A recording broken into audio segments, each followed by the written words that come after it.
안녕하십니까. 문틀란TV입니다. 김동연 전 경제부총리가 여권으로부터 서울시장 출마 제안을 받았지만 거절했다고 밝혔었는데, 그 출마를 제안한 사람이 바로 최근 중소벤처기업부 장관에서 물러난 박영선이었던 것으로 드러났습니다.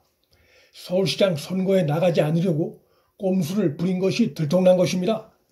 TV조선이 23일 이 같은 사실을 단독 보도했습니다. 박영선이 지난해 말에 서울시장 출마 설득을 위해 김동연을 3차례 이상 만났다고 박영선 측근의 말을 인용해 보도했습니다. 김동연은 박영선의 제안을 거절했고, 최근 자신의 SNS에 서울시장 출마 권유와 요청을 여러 갈래로부터 받았지만 이미 거절 의사를 분명하게 전달했다고 밝힌 바 있습니다.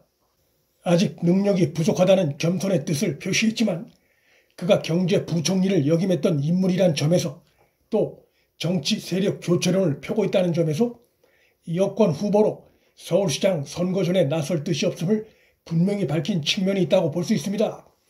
박영선은 그간 중소벤처기업부 장관으로서 할 일이 많이 남았다며 서울시장 출마에 대해 즉답을 하지 않아 왔는데, 중소벤처기업부 장관이 별 주목을 받는 장관직이 아니라는 점에서 정치인 출신인 박영선의 이 같은 발언은 설득력이 떨어진다 볼 수 있고, 더욱이 그는 비록 당내 경선에서 2번이나 떨어진 적이 있으나 서울시장에 2차례나 도전했었다는 점에서 더더욱 이 같은 그의 설명은 설득력이 떨어집니다.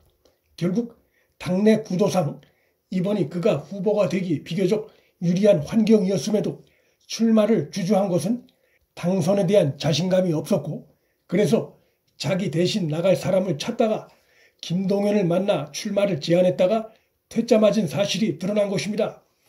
이렇게 자신감 결여로 출마 표명을 막판까지 망설이고 자기 대신 출마할 사람을 찾아 나서기까지 했던 사람이 청와대의 장관 인사 교체와 당내 일각의 출마 압박, 그리고 김동연의 고사에 떠밀려 서울시장에 도전한다고 나선 상황인데, 이런 상황을 서울 시민들이 좋게 바라볼 리가 없습니다.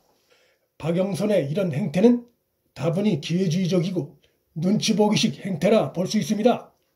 박영선은 최근 TV조선의 아내의 맛이란 프로그램에 나경원과 차례로 출연한 바 있는데, 가족에 있는 그대로의 모습을 진솔하게 보여준 나경원과 달리 박영선은 뭔가 숨기고 꾸민 듯이 느껴지는 가식적인 느낌을 보여줘 이미지에서도 대비되는 인상을 남긴 바 있습니다.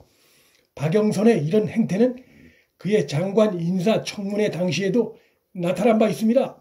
그는 자신의 가족의 재산 문제, 일본 부동산 문제, 아들 이중 국적 문제, 남편의 수입료 논란 등을 공격받을 위기에 처하자 느닷없이 박지원과 맞장구 치며 야당 황교안 대표를 김학의 CD와 연결지으며 오락가락하는 음모론적인 공격을 펼쳐 자신에 대한 야당의 정당한 인사청문을 회방놓는 저열한 정치 행태를 보인 바 있습니다.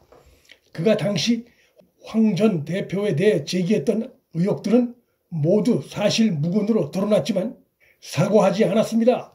아니면 말구식의 이런 무책임한 행태, 다른 사람을 찾다가 떠밀려 할 수 없이 시장에 출마하는 이런 행태가 서울시장 후보자의 모습으로 적합할 리가 없습니다.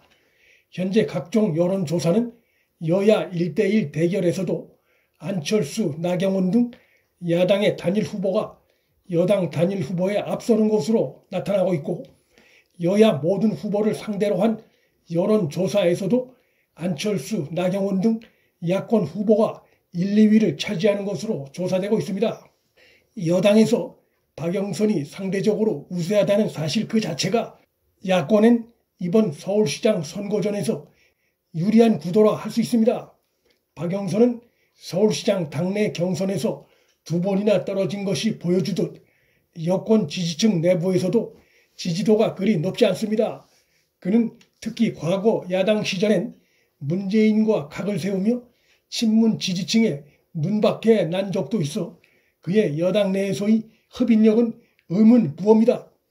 야권 진영이 후보 단일화를 이뤄낸다면 이번 재보궐선거 승리로 대선 승리에 중요한 교두보 마련에 성공할 수 있을 것으로 전망됩니다.